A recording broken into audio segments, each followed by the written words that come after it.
To people listening to the podcast, three of us are big Taylor Swift fans, and we're just going to mention her and say we love her and move on. An existential crisis every 2 seconds. That's intense. There is nothing a good sleep can't fix. For them, it felt like an Avengers assemble moment. And having a purpose is very fun. It's a good feeling. Hello, and welcome to the ECC Odyssey, where people meet stories.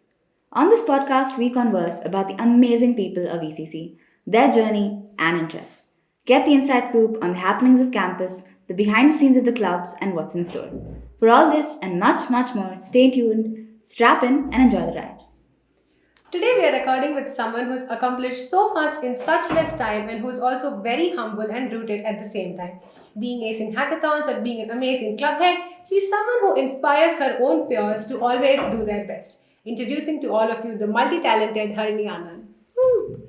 Hi guys, super excited to be on this podcast, and podcasts are really close to my heart because my life pretty much had a plot twist when I started listening to the Armchair Expert shout out, and to have you guys being such vivacious podcasters, I'm really excited. Thank you for having me, and that was a lovely intro. Can't wait to start talking. We're so excited to have you, Harini. Congratulations on the recent Fast Talks. I mean, I've heard such beautiful response from everybody who's been there. And how do you come up with the idea? Oh, that's a really good question. So it began when I was a freshman and I was, a bio student trying to understand what I could do to sort of learn tech without just it being through Coursera. Wait, hold on. You're from a bio background. Yes. And that's into, can you take us through the... Sure. I am a bio student. It's one of my primary passions. It's the subject that made me feel confident, and I was all set to be a surgeon. But I realized that maybe getting to the nitty-gritty of it, I should look into why I want to be a surgeon. Turned out it was the domain knowledge. I love reading about clinical AI and things like that, and just looking at scans, figuring out what's wrong. And that wasn't primarily what a surgeon was doing. So I was like, okay, maybe tech is the path where I can use the domain knowledge and pick up some skills and sort of figure out how to make a change in this, or how I could spend my day working on it. And so that's how I began, and that's why I took computer science, got into this college, and now it's okay, I felt like, a fresh white canvas. I just wanted to have a holy situation happen to me where I could put myself into everything, learn something, pick up stuff. And that's how Fast Talks came in. I wanted to make myself visible to these amazing tech people that I know. They're my seniors. They're also some of my closest friends. And I wanted to start connecting with them. I wanted to be like, hey, I love what you have, in your systems and your learnings, and I want to get a sort of a transfusion happening here. So I will leverage my creativity. I will leverage the fact that I know my way around how to do stuff. And we can probably start off like that. And I knew that as a fresher, I would love to have people come speak about how they began, have that whole journey story.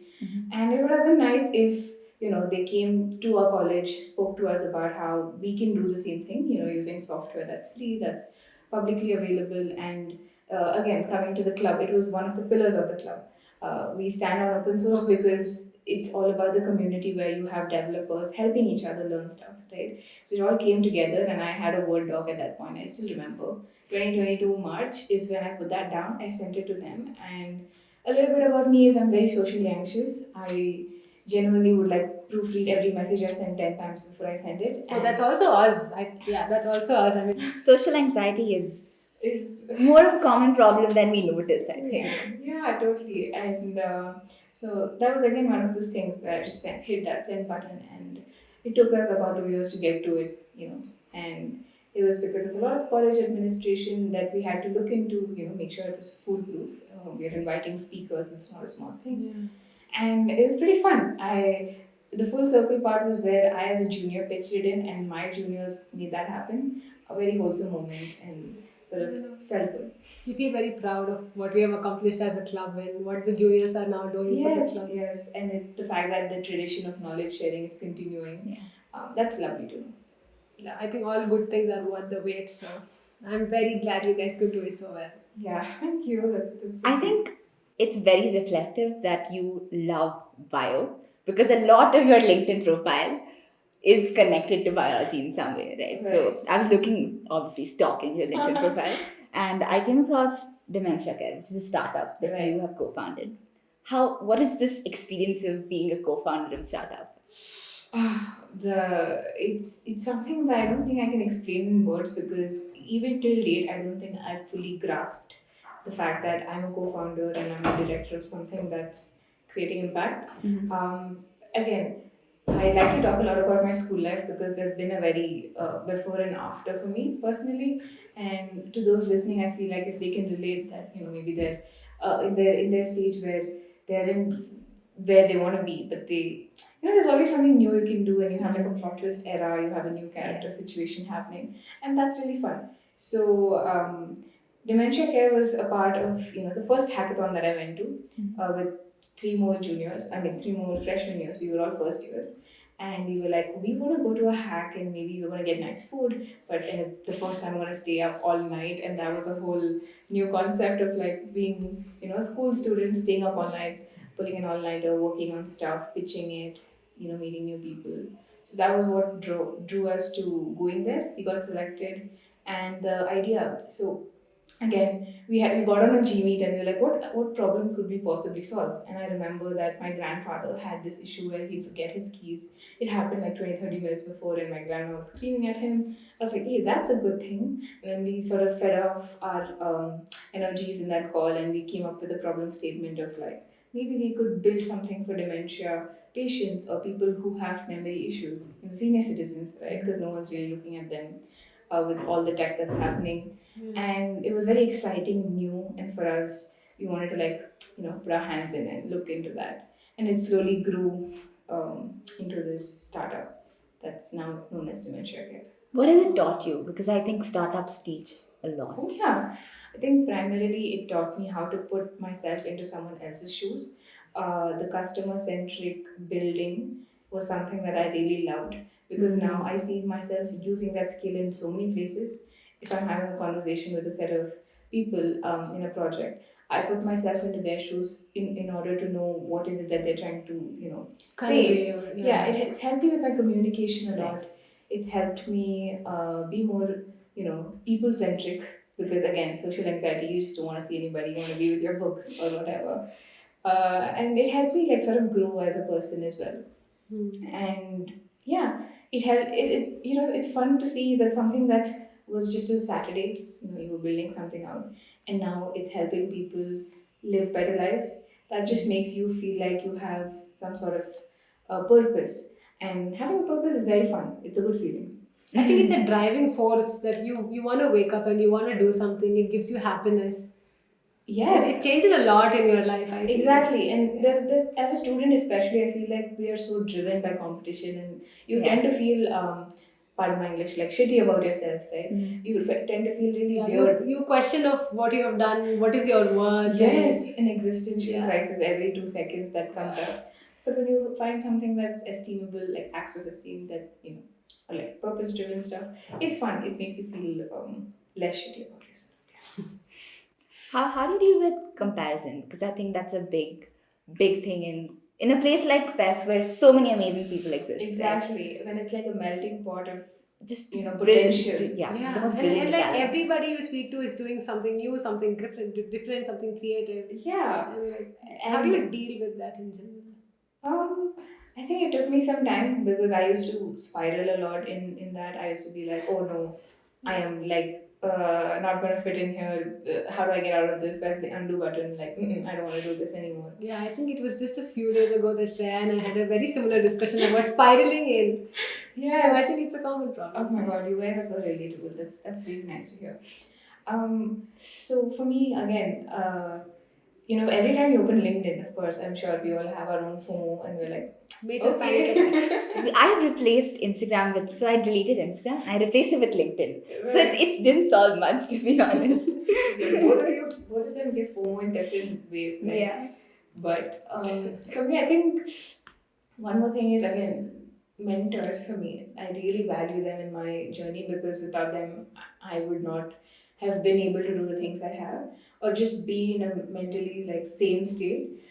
They were, very considerate of the fact that I was having these feelings, and instead of just saying, "Oh, don't worry," It'll things be like that. fine. Yeah, they gave me actionable thing that hey, everyone has their own timeline, right? They have been like, for example, one of my seniors had been using Linux since 8th grade. I got to know what Linux was in my first year. There's clearly a 5 year difference, and I cannot compare myself to somebody else like that. Like everyone's running on their own timeline, and the best thing is to do is to be self-invested, understand what you can learn, and make sure that it's in a healthy working space where you're not like constantly comparing with each other. Everyone brings something to the table. There's no point of two of the same thing, right? Right. So those kind of affirmations, those kind of like proper actionable feedback helped me not spiral as much. It helped me okay look into myself like okay I like this. So I will start looking into courses or start looking at opportunities like hackathons or finding internships or like building projects. So became very invested. I turned that limelight of looking into others and put that inward and just focused on what I lacked on and became very invested in self growth, which is something I absolutely love. So, on the note of things you like, because I like this topic a lot as well, data analytics and machine learning, because I know you have a lot of projects on it. So, Yes. the first thing that caught my eye on your LinkedIn was actually Kaggle. Oh, Talk me about that experience, because it just sounds so much fun. oh my god, it was the first time I felt proud of myself in a very like not so uh, TMI way. I'll tell you because Kaggle was again this place where data science, it's the hub of It's the finding hub of- projects, yeah. finding data sets. And I remember everyone knows about the Titanic data set. Mhm. It's like the go-to The one. starter. Yes, and I was just again mindlessly looking into my search bar has been like, what can I do in data science? Oh, opportunities, summer schools, blah blah blah, and just make a list of it on my notepad. Now I've evolved to using a better software. I'm starting I'm with still notes. here. I'm still here. Yeah. And I came across this program called Kagglex, and apparently they were giving us educational grants and a mentorship program where they would have a mentor from a different part of the globe, spending time with you for 4 months, helping you build a project. And this was very exciting. I was like, okay, it's from scratch. I don't know who this is going to be. We never want to meet, technically. Yeah. And it'll just be fun. So I filled my form, and there was an application for it where you had to put in your past endeavors, why you like data science, etc. And then I remember I opened my inbox and I said, "You're in." I was like, okay, now I'm scared. I don't know what to do. And then, to be honest, it's very well, like one of the best programs because they were so considerate of you having your own learning curve. They weren't very intimidating or they weren't just doing it for the sake of doing it. They were invested in it. And that again helped me understand that being invested always shows in terms of quality, in terms of effort. And the money I used, in further improving my educational like resources. I was able to buy books, I was able to buy things like that. And it made me very like self-reliant. And I love people who are very self-made because it shows grit. Taylor Swift is one of those people for me. I cannot talk about her enough, but definitely if I am getting a place to talk, I'm going to mention her. Let's tangent a little bit. To people listening to the podcast, three of us are big Taylor Swift fans, and we're just gonna mention her and say we love her and move on because Yes, Yeah. she is. Taylor Swift, yeah. we love her. Yes. Yeah. This Taylor Swift mad love. Okay. Swifties forever. Let's go. One more thing about data analytics. It's a very broad domain. Mm-hmm. How would you recommend someone starts? What would you say is the If best way somebody to is take a starting journey? with data analytics, what's the first thing that you would ask them to do? Right. So I held a workshop, I think, in my second or third semester for data analytics. And Oh damn, that's very early. I mean, to be honest, that's the thing, right? I wasn't a master in it. I was just very interested in it. And for everyone who wants to start off, make sure you're leveraging your interest. So the reason I got to conduct that workshop was because I had explored enough. I did not stop myself from like, oh, this is not something I can't understand, so I will go back. If it was something I couldn't understand, I would write down all the words, put individually, look them up, make my own sort of mycelium network of what these mean, and put the puzzle together of like what this is. Put my hands on into like projects, and of course, collab would throw a gazillion errors at me. But at the same time, it helped me understand that every time I debugged an error, I was learning something. So having interest and building something, right? When you get a proof of work, a body of work that you build, and to even get to that, you have to start exploring. You have to kind of have a thick skin where you're not going to be feeling, I'm the smartest one in the room. Like I should know enough about it. Only then I'm going to try. You need to like leverage your not knowing, and that's fun. It's okay if you don't know everything in it, as long as you're willing to learn. So the consistent willing to learn mindset is what helped me, and that's what they noticed in the club. This was, as I said, I was very fresh, like young junior at that time, right? They were like, "Oh, you're super interested in this. You keep sharing blog posts, keep sharing links about this domain. Would you like to hold a workshop?" I was like, "Sure." And then I told them what I know in that, which was exploratory data analysis, and we did a couple of use cases. And that's how I got to it. So for anyone who's interested, please get your hands dirty. Make sure that you're actively reaching out to people who know stuff in it. I used to like blindly go on LinkedIn and be like, go to the search bar, put in people that I or the domains that I liked. There'd be a list of people. I'd message them, could I get on a 15-minute coffee chat with you? I have these kind of questions, blah blah blah. And I'd kept sort of getting knowledge from all of them. And they're really happy to help because you know what?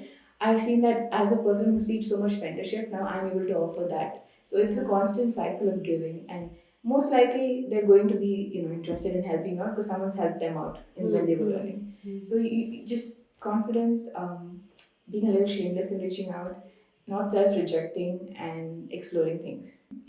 I think I've never met the people who have actually mentored me a lot.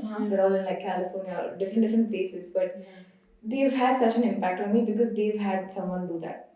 It's Right. again, I think one of the learnings is not to self-reject. Sure, there's so many people who haven't replied back to me, but that's all right. I got like three of them to reply. Right, if I reached out to 20, and those three have made a difference. They've connected me to opportunities. They've sent me links of places I could look into for work, things like that. So yeah, just reach out and don't worry about being left on red. At least here. All right. Your Thinkubator experience. Just tell us about that. I've heard that you won the Thinkubator for Yes. the batch. Yeah. Please. That was please walk one us of my through that. really close friends, Harini, and I. After the hackathon, we were like getting a lot of feedback that this is a really good idea. It's niche, but our product wasn't, that good. It was built out of MIT App Inventor, which is like scratch. You just put code blocks together, but it wasn't sustainable for a fully functioning app. Obviously. So they encouraged us to sort of look into it and build this out through and through and learn stuff. And that's when Thinkubator came in. And I knew a lot of my school seniors had been a part of the older cohorts. And I was like, let's give it a try. Again, shamelessly just go apply for things without, we didn't know anything about entrepreneurship or we didn't know anything about tech as much as we did while learning on the go. So we just enrolled ourselves for it. And at every stage, we made sure we gave our best. It was super fun. I think building a company with your best friend is an experience, it's like a movie. Dream come true. Yes. Because we surely had our fair set of fights and disagreements, or we wouldn't see eye to eye on many things, as every two individuals do. Honestly, I mean, you know that you're growing by that. When you have difference in opinion and when you're figuring out a common solution, you're growing with that. It's always nice to have that. Yeah. Exactly. And it gave us an avenue to understand where we're lacking in communication or what is another person, trying to say, and how do you sort of accommodate all kinds of opinions and perspectives. So blending that and having a marriage together of ideas to make sure the best things out. This was a really fun experience. And I'd like to talk a little bit more because this involved reaching out to patients, senior citizens, and we just literally, we were on my scooter and we'd go to these old age homes and it was just so much of fearlessness, I think. We just like, or naivety, I'm not very sure which one of the two it is. Maybe But a blend of somewhere both. yeah, we were like, let's just see what happens. And we went in, got to meet such like amazing people. Um, came back, had to do a lot of production costs, get into economics, which I absolutely hate. The money production things, and it just helped us understand finances better. Yeah. We never thought we'd get into finances. We thought we'd have somebody, but with the turn of events, it was all the two of us. We were a two people team doing marketing, design, Wow. finance. That's intense.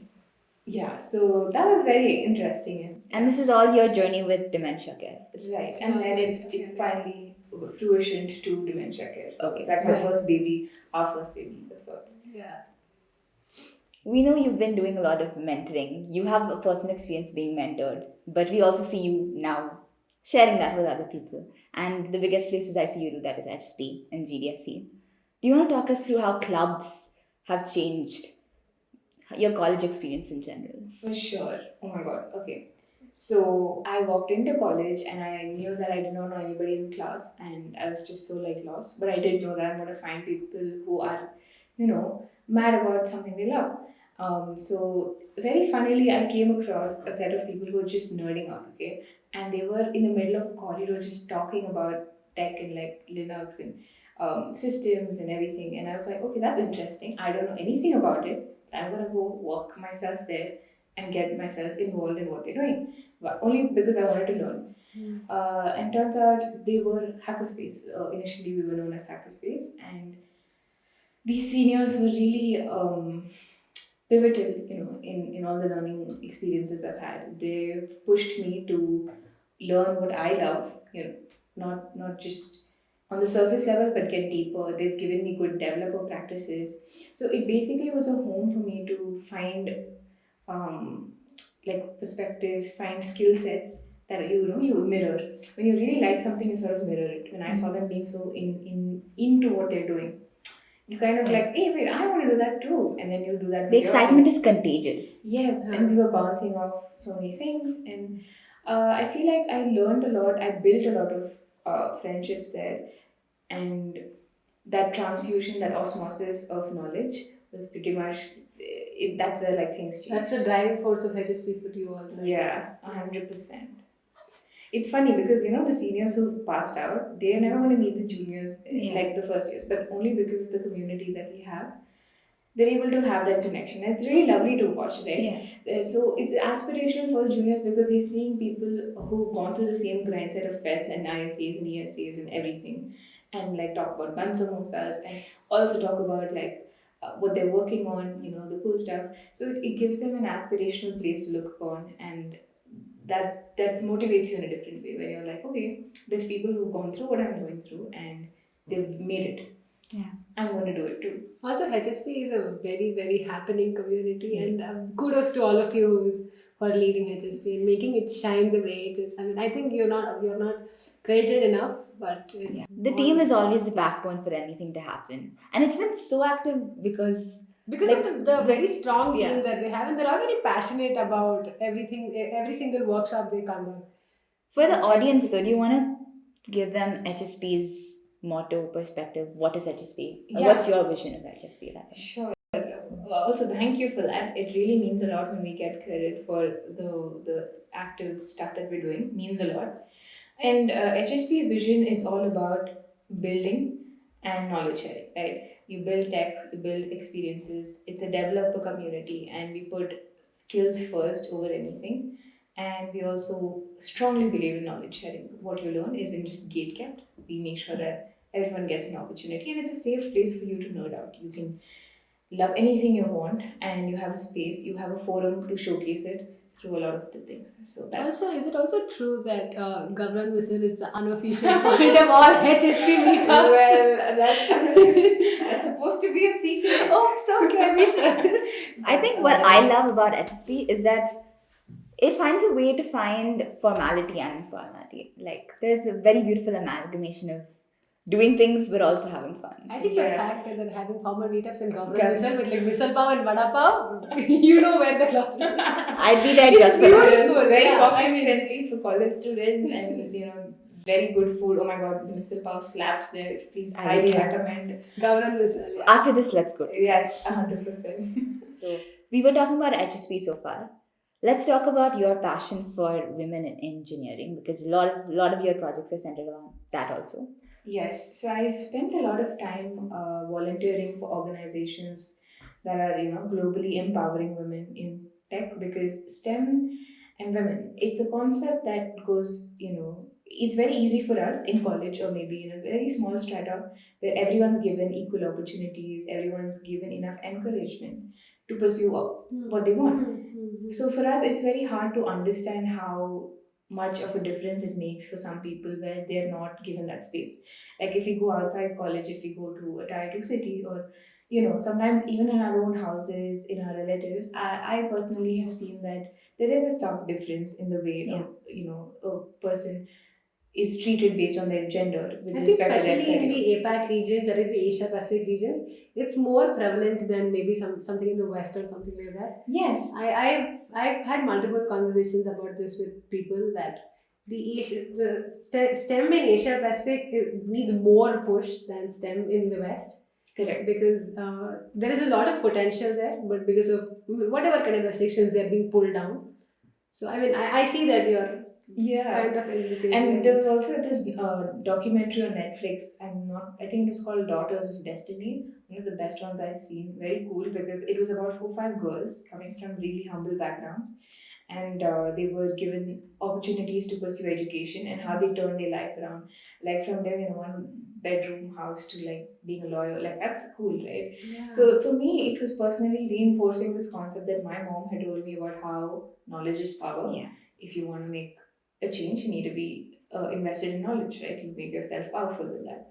And I wanted to give people that power as well, or facilitate it in my best way.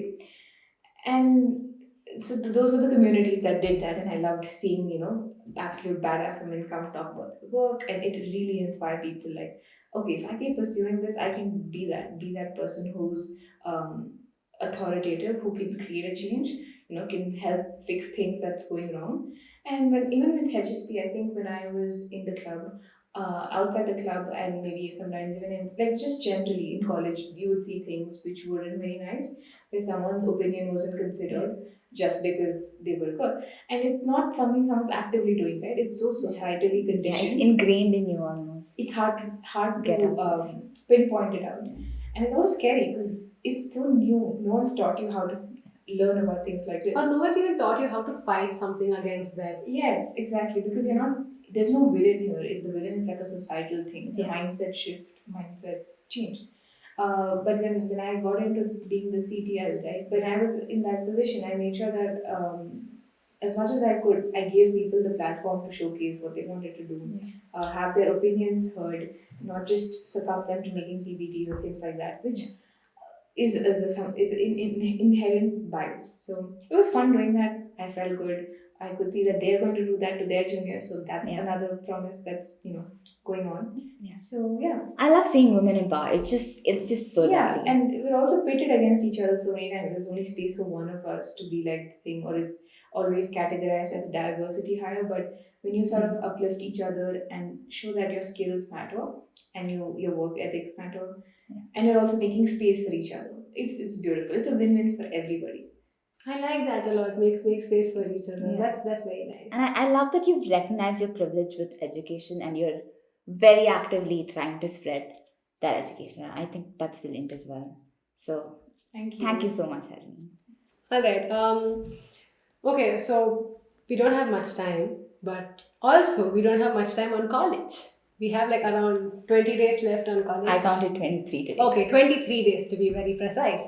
But how's college been for you, and how's in general? How is the ups and the downs and all of that? Oh, okay. That's it's one of those questions that just make me like emotional, I guess, because my idea of college was very different. I thought I will spend all my time with my to-do lists, my Notion page, doing one thing after the other, getting off one meeting to the other, making it very work focused, right? Because for me, I'm ambitious, but at the same time, because of the people I met at college, I understood that ambition can be very well accommodated with fun. You can have both at the same time. It doesn't have to be either or. Yeah. The reason I haven't burnt out, which is I feel like I did partially get there, but thanks to the people I met at college, my friends, I didn't. It's very easy to just get consumed by your goals and your dreams, and with that pace that you're going in. But if you have a community around you, a set of friends, a set of Even my professors, Aarti ma'am, who is my capstone Major guide, shout out to Aarti ma'am. she is the OG, the best, the one and only. I'm sorry, but like, oh my god, the amount of respect I have for her is Yeah. through the roof.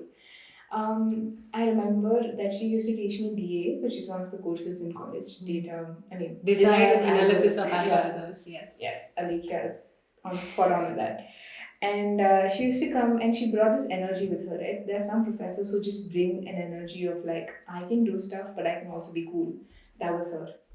We've all experienced that with that's- Aarti ma'am. She's amazing. And I was like, I need to work with her. I want to know more. I just want to spend time with her. And I got to build a paper with her, and that's coming up in a conference, so I'm very happy for that. But again, these people, she's taken time out of her teaching schedule. Like even after classes, she would make sure she checked up on me, like how I'm doing. And I've spoken to her about a lot of mental health stuff, which is not very common to hear in colleges or in general educational settings. So for me, that was something that was really fun. My best friends, Deepika, Lakshmi, Rasagnya, and so many more. Ananya. There's like five of them. They don't know each other as much. Like I come from a place where my friends are not connected, but then they are the pillar of support that I have. And they showed me that each of them they're a role model because they do such cool stuff, but they also have so much time to sort of rejuvenate. And I learned that from them. I feel like without that, I would have just like, I don't know, passed out. Share with Doing us your something. process maybe, because we've all struggled with burnout. How do you go about making sure you don't get there? So I think first and foremost is making sure you understand the concept of boundaries with people firstly, and also with yourself. So when you have 24 hours with you, you make sure that 8 hours is you have a set boundary for sleep. Now I used to be this person where if I slacked off, I'd be like, I'll sleep a little later. I'll just finish this and go. Not having that very clear discipline is what helped me figure out burnout. Like being disciplined about treating your rejuvenation time or just chill time as a goal. That was fun. I just kind of like I think manipulated myself, but that worked. Sleep fixes so many things, my god. There is nothing a good sleep can't fix. I'm always, I go by that statement. When you make 8 hours of sleep a goal, you're like, okay, that's a goal. I need to fix. You need to check it off, and you're also sleeping and being rested. And for me, I think even like taking care of your physical health, spending time moving around and like not just sitting in one place was very important. Yeah. So As computer science students, in front of a screen, all yeah. not ideal. Yeah. We were just talking about screen time today. Let's not discuss anything. Yeah. Alright, so you were talking about Aarti ma'am, and if it's not asking too much, how is Capstone going? And I hear that you're doing a very interesting project. Just if you can talk a little about that, just a little Sure. about it. Yes. So I knew that I wanted to work with her on a project which was going to span over a year because her work ethos is incredible. At the same time, she gives you room to sort of bring your flavor or your touch to the project. Yeah. And knowing me, there's going to be bio involved. Expected. So our project involves mental health and lots of deep learning and large language models, things like that. And we spoke to a clinician for advice on seeing how much of it could be implemented, how feasible it was. So she again helped us. She gave us an avenue to figure out that and make sure that we're seeing this through an end-to-end project. It's not just for a paper. It's not just to get it out. It's something that she's also equally invested in. It's impactful. It's impactful, yes, and the quality also, Matters. is something that she's focusing on, and I'm really, really honored to be a part of her team. That's beautiful. I have vested interest in mental health because I've struggled with it, and I'm sure most people in college struggle with it, and it's difficult to talk about. So I'm really grateful that people like you do appreciate people who put effort into it, and I'm just very appreciative that people do talk about it. So yeah, that's so sweet. Thank you. Thank you very much for taking up amazing initiatives like this. There are so many projects we have missed. Yeah, there are many projects We could keep this on for a while, but winding thoughts are okay. I don't know. I think we'll just go for the rapid fire. Go for the rapid fire? Ooh, Okay. I love rapid fires. Oh my god, this Alright. is so exciting. So my first question is obviously Taylor Swift centered. Ooh, What's your favorite Taylor Swift album and what's the favorite song? And if you could just hear a quick rendition of one Go of your- ahead. Oh my god. Exercise your vocal So cords. this is a very hard question for a Swiftie. Never asked them what their favorite album is, but I will tell you right now. It's Karma from Midnight's. Karma is a relaxing thought. Aren't you envious for you? It's not. That's something that's got me through so much. I can't even begin to emphasize. And I think her existential crisis that she portrays in that album, to then Midnight. making Midnight it it's a beautiful album. and making it a craft. It's taught me how to use my emotions and my shortcomings to something better, actionable stuff. So yeah, Karma is the song. Karma's song. Karma. Alright, what was the best memory in college? Okay, so many to pick from. I think Engineers 2023 was one of the best times I had with this place where my juniors were there, my seniors were there, I was there, and we were all just having so much fun watching these teams build our stuff. We had our own fun in the backstage. Just working with them, it felt like an Avengers Assemble moment. I replayed a lot of times. Yeah, it's unforgettable. Okay, my question. If you could add one item to the menu in canteen, what would it be? Oof, that's a good one. I would definitely add like a mushroom Manchurian. Nice. I would love eat that. mushrooms. Yeah, with That like is- cheese yes. and like a little mayo. Oh my god, yeah. Yeah, I think we should just go cook it right now. Yeah. If you could turn back time, what is the one thing you would want to change? Or is there anything you want to change? Oh yeah, I ask this to myself a lot. I think for sure, I would definitely love to change maybe the amount of fear that I had. Oh my god, like if I could go back and tell myself, like, bro, chill out, it's gonna be okay. I was super stressed that I was going to not make it, or I was going to be left behind, or I was scared to even like confront some things when it was maybe not so nice to hear, or like be in a place like that. I wish I stood up for myself more. Yeah.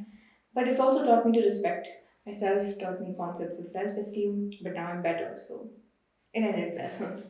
Hardships help sometimes. Yeah. All right. Alright then, it was very, very nice speaking to you, Harini. I mean, we would have shot this episode for like maybe an hour longer, but time constraints. But No it worries. was very, very nice to have you. We loved listening to you, and I personally have learned so many new things just by talking to you.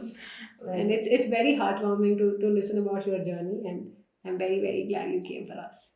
Thank you so much for having me. And Alika and Shreya, you guys are absolutely wonderful in doing something like this because, again, you're spreading knowledge, you're helping people have that person who probably they can't reach out to or they don't have. And this is going to help so many people. It's relatable. I think one of the best things to do is make people feel seen. And you guys are doing an incredible job at that. And I'm honored to be a part of it. Thank you so much. Thank you so much. That Thanks. means a lot. Thank you. That makes us feel amazing. We have so much fun doing it. We've been loving the ride so far. Yes, it's always nice. Can't wait for the next episode. Alright, so that's a wrap from Alekhya, Shreya, and Harini. We'll see you on the next episode. Bye. Bye.